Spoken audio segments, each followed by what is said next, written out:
यहाँ पे हमने जिस तरह के हम हर त्यौहार पे बाज़ार लगाते हैं, इस तरह क्रिसमस पे भी ज़िला इंतज़ामिया जामिया ने MCF के साथ मिलके 3 बाज़ार तहसील सिटी में लगाए हैं और ओवरऑल डिस्ट्रिक्ट में 7 बाज़ार लगाए गए हैं।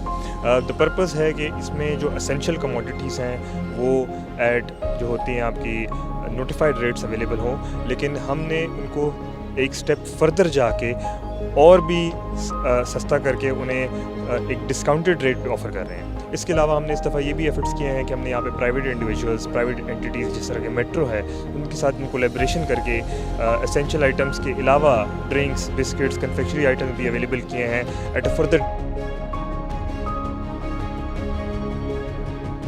बेसिकली यहाँ पे जो हमारे गरीब क्रिश्चियन कम्युनिटी है उनके लिए, उनकी सहूलत के लिए एक बाज़ार सेटअप किया गया है और उसमें रेट ज़रा कम रखे गए हैं ताकि उनको अपनी जो भी वो खुशियाँ मना रहे हैं उसमें ज़रा उनको आसानी हो, तो उनकी सहूलत के लिए है और होपफुली वो आएँ यहाँ पे और मनाएं अपना त्यौहार।